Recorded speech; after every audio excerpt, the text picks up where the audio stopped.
Guys, आप सभी का मेरे चैनल में स्वागत है। और आज हम एक न्यू मांगा सीरीज को एक्सप्लेन करने जा रहे हैं जो कि आपको बहुत ज़्यादा अच्छी लगने वाली है। और इस मांगा सीरीज का नाम है द नाइट वॉचर्स। ठीक है, और ये इसका चैप्टर 1 है। तो चलिए अब इसको हम स्टार्ट करते हैं। इस कहानी को मैं थोड़ा सा आपको समझाना चाहता हूँ कि जो ये एक कैरेक्टर होता है जो कि अपने आप से ही बदल जाता है, जो कि नए वर्ल्ड से पुराने वर्ल्ड में पहुँच जाता है।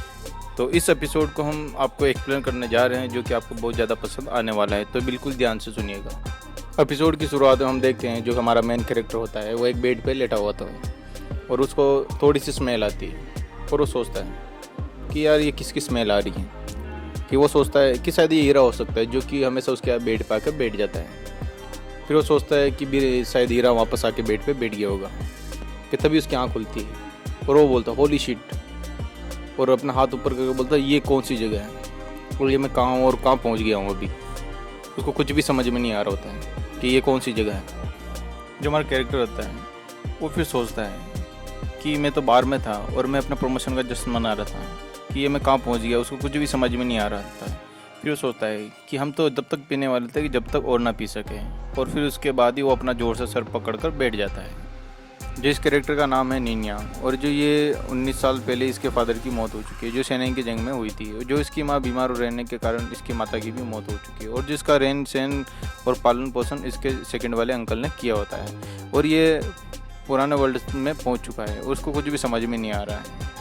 जो हमारा निन्यांग होता है वो अपना सर पकड़ कर बैठ जाता है और सोचता है कि शायद मैं किसी के साथ बदल गया हूँ। मैं आपको बताना चाहता हूँ जो निन्यांग होता है वो इस वर्ल्ड में 18 साल से मार्शल आर्ट की प्रैक्टिस कर रहा था, जो कि काफ़ी अच्छी पीक परफॉर्मेंस पे था। तो उसके अंकल की अच्छी मतलब जान पहचान होने की वजह से उसको जिंगजाओ के अंदर एक कांस्टेबल की जॉब मिल जाती है जो कि उसके अंकल ने उसको दिलाई होती है। फिर वो सोचता है कि मैं इस वर्ल्ड में भी एक कांस्टेबल हूँ, क्योंकि वो बदलने से पहले भी एक पुलिस वाला ही था नए वर्ल्ड के अंदर। 3 दिन पहले ही उसके अंकल के साथ कुछ होता है और मैं आपको उसके अंकल के बारे में कुछ बताना चाहता हूँ। जो उसके निन्यांग के अंकल होते हैं वो एक 7th ग्रेड ग्रीन रोग इम्पीरियल के अंदर काफ़ी अच्छे तलवारबाज होते हैं और उनका नाम आता है जू पिंगजी। और कुछ दिन पहले ही वो सारा राज्य का पैसा लेके कहीं जा रहे होते हैं, मतलब सारा का सारा टैक्स के रूप में था, जो कि एक सिल्वर के अंदर था, जो कि ना चांदी के रूप में कहीं लेके जा रहे थे। तो रास्ते के बीच में ही उनसे कहीं खो जाता है, जिनकी वैल्यू होती है 1.5 मिलियन के अकॉर्डिंग होती है। सिल्वर गुम होने की वजह से उसके अंकल को काफ़ी ज़्यादा दिक्कत झेलनी पड़ रही होती है। और जो जू पिंग जी होता है जो उसका अंकल होता है उसको 5 दिन के अंदर ही सर कलम करने का आदेश दिया जाता है, जो कि एक राज्य ने दिया होता है। और उसकी वजह से उसकी जो फैमिली कुछ मेंबर होते हैं उनको बॉर्डर की तरफ भेज दिया जाता है, जिससे क्या है कि सब मेंबर अलग अलग हो जाते हैं। और जो बची हुई जो औरतें होती है उनको जोफान फीमेल जेल के अंदर भेजा जाता है, जिससे क्या कि उनका पूरा पूरा परिवार बिखर जाता है। जो हमारा निन्यांग होता है इस पुराने वर्ल्ड में जू पिंग जी का ही भतीजा होता है, और जो जू पिंग जी है उसका पद उससे छीन लिया जाता है क्योंकि उसके हाथों से ही सिल्वर गुमा होता है। तो उसकी वजह से उसका पद जो राज्य ने उससे छीन लिया होता है और उसको जिंगजाओ जेल के अंदर भेज दिया जाता है, जो निन्यांग के अंकल होते हैं। और अब अपना जो निन्यांग है उसके पास थोड़ा ही समय बचा हुआ है बॉर्डर की तरफ भेजने के लिए, और वो बैठ के सोचने लग जाता है। ये बॉर्डर कहाँ है निन्यांग को बिल्कुल भी नहीं पता है। और जो पुराना वाला वर्ल्ड है ये रूल ऑफ फेडरेशन के अंदर आता है और यहाँ पे कोई भी ह्यूमन राइट्स एग्जिस्ट ही नहीं करता है। और जो बॉर्डर की तरफ जो क्लाइमेट है वो काफ़ी ज़्यादा गंदा है, क्योंकि वहाँ पे जलवायु मतलब एक तरह से मान लो बहुत ही कठोर जलवायु है और वहाँ बिल्कुल सूखापन है। और जो क्रिमिनल होते हैं उनको ही बॉर्डर की तरफ भेजा जाता है, जहाँ पे वो जाते जाते या तो वहाँ पे मतलब वहाँ तक पहुँच गए तो वो 10 साल से ज़्यादा भी नहीं जी पाते हैं। और जो वहाँ पे बॉर्डर की तरफ जाते हैं या तो बीच में उनके साथ कोई ना कोई हादसा हो जाता है या फिर वो बीमार होने के कारण उनकी मृत्यु हो जाती है। जो हमारा निन्यांग होता है वो काफ़ी ज़्यादा इनको देख के घबरा जाता है और वो फिर सोचता है कि यार ये क्या, मैं कहाँ पहुँच गया हूँ और कौन सी जगह है, मुझे कुछ भी नहीं समझ में आ रहा। और फिर वो बोलते हैं यहाँ पे कोई भी सिस्टम एग्जिस्ट ही नहीं करता है। फिर वो धीरे से बोलता है system ready please come out system. ये बोलते वो फिर ज़ोर से चिल्लाता और अपना सर पकड़ कर ज़ोर से चिल्लाने लग जाता है। और फिर बोलता है कि यार ये तो यहाँ पे कोई सिस्टम एग्जिस्ट ही नहीं करता है और मैं पूरी ज़िंदगी यहाँ पे एक कुत्ते की तरह मैं जेल में नहीं बिताना चाहता हूँ। और वो इसको देख के काफ़ी ज़्यादा डरा हुआ था और इसको देख के निन्यांग काफ़ी ज़्यादा घबरा जाता है, क्योंकि उसने कभी पहले उसके साथ ऐसा नहीं हुआ होता है। तो फिर हमारा जो निन्यांग होता है वो फिर भागने की सोचता है क्योंकि फिर उसको दिमाग में एक ही ख्याल आता है कि अब मुझे जेल से भागना है। तो अपना हाथ ऊपर करके फिर बोलता है कि चलो कोई बात नहीं, कि भाई हमसे जो हमारा जो सिल्वर था हमसे संभाला नहीं गया है, तो क्या हुआ कि जेल से भागना कोई बड़ी बात थोड़ा है। तो वो कहता है कि यार अभी मैं काफ़ी अच्छे स्टेज पे हूँ और मेरे पास काफ़ी अच्छी फिजिक है। और फिर वो सोचता है कि मुझे मेरे दोस्तों पे और मेरे साथियों पे भरोसा करना ही पड़ेगा, क्योंकि जो जूस की फैमिली होती है उनके सारे मेंबर अलग अलग चले जाते हैं, क्योंकि इस इतने बड़े हादसे के बाद कोई भी एक साथ नहीं रह पा रहा था। तो इसकी वजह से क्या है कि 1.5 मिलियन का जो सिल्वर होता कहीं गुमा होता, अभी भी गुमा हो, तो फिर उनके अंदर वो अभी भी डर है कि कहीं उनके साथ भी कुछ ना कुछ हो ना सके। तो फिर वो जो नीनियांग होता है वो सोचता है कि अब इस समय हमारा साथ देने कौन आएगा, क्योंकि उसको किसी न किसी पे तो उसको उम्मीद लेके चल ही रहा था कि भाई कोई ना कोई तो आएगा हमारी मदद करने के लिए। और वो अंदर ही अंदर एक डर भी ये भी सता रहा था कि यार इस सिचुएशन में कौन आएगा। उसको कुछ भी समझ में नहीं आ रहा था कि अब क्या होने वाला है। जो हमारे जो नीनियांग होता है उसके दिमाग में कुछ और ख्याल आ रहा होता है। फिर वो सोचता है लोग के अनुसार देखा जाए तो अच्छे काम गलतियों को माफ़ भी किया जा सकता है, अच्छे काम को देखते हुए कि गलतियों को जो उनकी गलतियाँ थी उनको माफ़ भी किया जा सकता है उनके अच्छे काम को देखते हुए।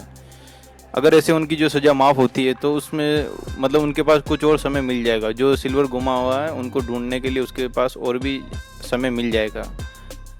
अगर उनकी सज़ा माफ़ होगी तो वो सिल्वर को ढूंढ के भी ला सकते हैं। उसके दिमाग में यही ख्याल आ रहा होता है।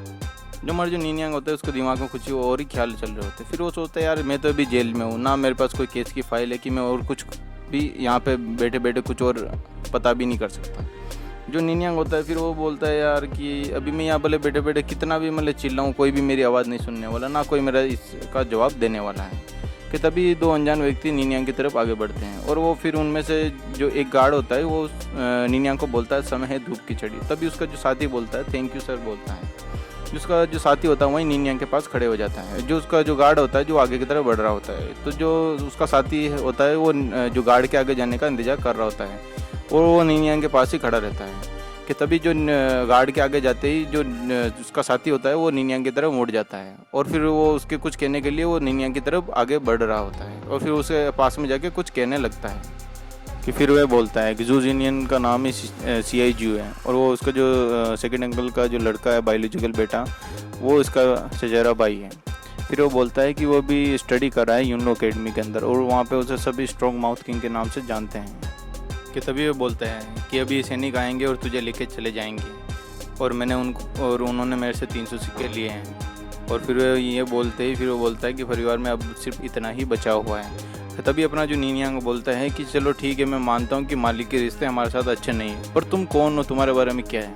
तो तभी वो बोलता है भाई मैंने जितना समझाना था मैंने समझा दिया है, अब मेरे को और कुछ समझाने की ज़रूरत नहीं है, क्योंकि अब मुझे जाके अकेडमी टीचर्स की सुरक्षा करनी और मैं कुछ और नहीं बता सकता हूँ आपको। कि तभी वो जो दूसरा व्यक्ति होता है वो बोलता है कि चलो ठीक है अब तुम अपना ध्यान रखना। और फिर बोलता है कि जब भी तुम बॉर्डर की तरफ जाओ तो एक चीज़ का हमेशा ध्यान रखना, अपने गुस्से पे हमेशा काबू रखना, कि ताकि तुम वहाँ जाओ तो बॉर्डर की तरफ जाओ तो तुम ज़्यादा जी सको। फिर अपना जो नीनियांग होता है जो फिर कुछ अलग ही सोच में पड़ जाता है कि यार ये कौन है, ये कहाँ से आया, उसको कुछ भी समझ में नहीं आ रहा होता। फिर वो सोचता है कि ये व्यक्ति कौन है जो मुझे ये चीज़ें बता रहा है। पर अब नीनियांग के दिमाग में एक ही चीज़ चल रही होती है कि चलो ठीक है इसने जो बताया वो तो ठीक है, अब उसको कुछ भी और समझ में नहीं आया, क्योंकि उसने जो भी चीज़ थी वो सब आधी अधूरी बता रखी थी। कि वो ये उसके अंदर एक ही डर था कि चल ठीक है इसने जो भी बताया वो तो ठीक है, पर उसके अंदर एक ही डर है कि इसने सारी चीज़ नहीं बताई। उसके अंदर ये डर उसके दिमाग में चल रहा होता है। अब जू के पास कोई भी ऑप्शन नहीं है कुछ भी करने के लिए अपने बच्चों और पोतों के लिए, और जो औरतें हैं उनको जोफान जेल में भेज दिया जाएगा, जिससे उनकी इतनी बेइज्जती होने वाली है कि जो जू है वो राज्य में अपना चेहरा दिखाने लायक भी नहीं रह पाएंगे। तभी नीनियांग को इतना गुस्सा आ जाता है कि वो अपने गुस्से पर काबू नहीं रखता और वो जोर से बोलता है कि तुम ऐसे अपनी पूरी ज़िंदगी ख़राब नहीं कर सकते हो। कि तभी हम अगले सीन में देखते हैं कि नीनियांग और दूसरा कैरेक्टर दोनों आमने सामने होते हैं और वो दूसरा कैरेक्टर वो नीनियांग का इतना जोश देख के वो भी डर जाता है कि ये क्या हो गया। और नीनियांग में इतना गुस्सा भर गया था कि उसके दिमाग में और कुछ भी नहीं चल रहा था और वो कुछ सोचने के लिए भी उसके पास कुछ भी ऑप्शन नहीं रह गया था, क्योंकि उसकी अंकल की इतनी बेइज्जती होने वाली है कि वो अपना चेहरा नहीं दिखा सकते। और ये देख के नीनियांग को भी बहुत ज़्यादा गुस्सा आ जाता है। जो हमारा जो दूसरा कैरेक्टर होता है वो नीनियांग का जोश देख के काफ़ी ज़्यादा डर जाता है। वो बोलता है कि अब तुम्हारा इससे कोई भी लेना देना नहीं है और इसके आगे मैं तुम्हारी कोई और भी मदद नहीं करूँगा। और वो फिर कहता है कि चलो ठीक है मैं जा रहा हूँ। वो जाने लगता है कि तभी हमारा जो नीनियांग होता है वो थोड़ा सा डर जाता है, उसको कुछ भी समझ में नहीं आता कि अब मुझे क्या करना है।